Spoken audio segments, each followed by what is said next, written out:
Speaking of bills, there's another bill that's going on in California. Something monumental's happening. There's a task force in California. California Task Force on Reparations reaches its first hurdle. AB 3121, Task Force to study and develop reparation proposals for African Americans. That's right, folks. It's an assembly bill in California to basically do what H.R. 40 is supposed to do on the federal level, which is to take a look at and study and develop proposals for African Americans reparations. Well, there is an important update. There was a motion carried today to define the community of eligibility based on lineage determined by an individual being an African American descendant of a chattel enslaved person or the descendant of a free black person living in the U.S. prior to the end of the 19th century. It's important. A lot of by popular demand by a number of black folks, a lot of activists, a lot of concerned individuals who say that the racial wealth gap is not just something that just happens. It's no amount of pulling yourself up by your bootstraps when you don't even have shoes. That phrase, pull yourself up by your bootstraps, was coined back in the early 1800s. It was supposed to be a joke, not a literal thing. It's not even possible. It was a joke. It's an ironic, oxymoronish, type of quote. Wasn't supposed to be taken literal. You weren't supposed to literally say it. To say it was to be facetious, to be a jackass. Pull yourself up by your bootstraps. The motion that was passed had some contentious moments, folks. There are people who are saying, hey, if you only make this for descendants of slaves, what about everyone who came here after slavery? Who couldn't catch a cab? Who cops pulled over?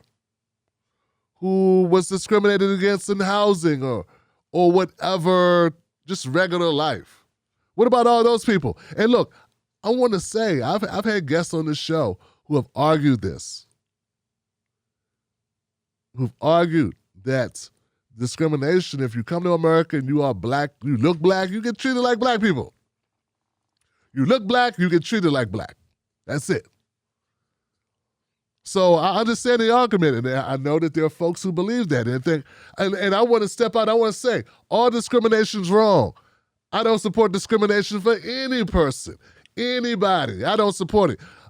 But to pretend that black Americans, descendants of slavery in this country, haven't gotten a very special blend of discrimination, to pretend it's not been very specific and very organic to this country and very unique compared to others, well, that would be being dishonest.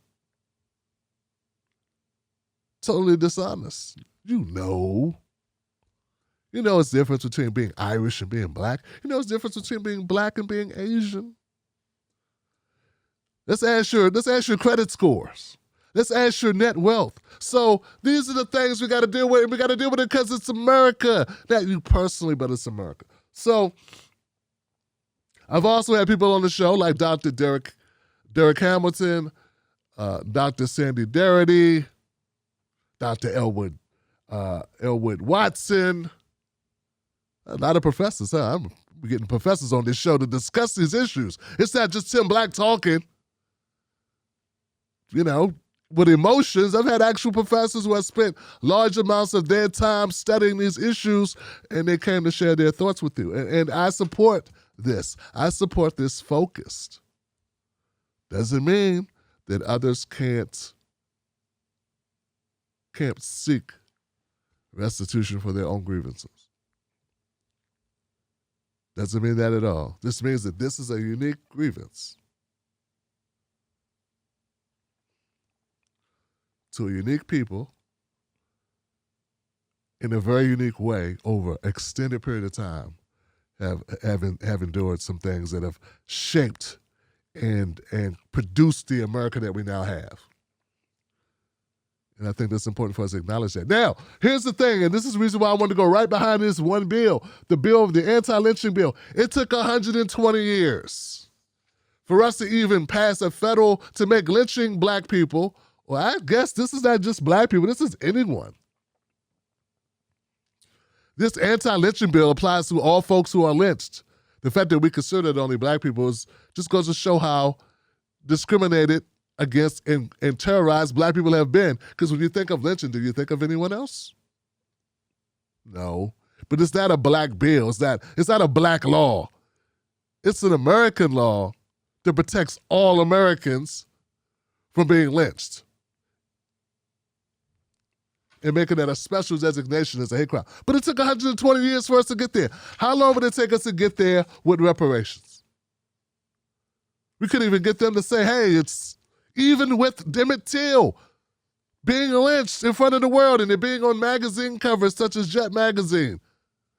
In 1955, it still took another, 70 years? So what does today's motion in the task force mean? It means that lineage matters. It means you're going to need to be able to trace back your lineage or your ancestors to someone who was formerly enslaved in the United States. That's all. It's the starting point. And I agree with it. I saw this on Twitter, and I was kind of surprised. Rachel Dolezal was asked this exact question. We still haven't had reparations. We still haven't had like this healing, truth and reconciliation. If we had reparations, would you be getting a check? No, I'm not. I don't actually identify as African American. I identify as black. Like, would somebody who moved here from Nigeria get a check? No. There's a Pan-African diaspora, so I'm part of the Pan. We all go back to Africa. We all have a black mother eventually. I know it's her, but it doesn't mean she's wrong, though. She's right. She ain't wrong, though. She ain't wrong, though. She's right. I know it's Rachel Dolezal, but she ain't wrong. Hit me up at Real Tim Black on Facebook and Twitter. Hit me up at Tim Black and Night on Instagram. Click up top to go see a video about the Emmett Till anti-lynching bill. And click below to see a video about the Will Smith and the Chris Rock situation at the Oscars. Wolfpack.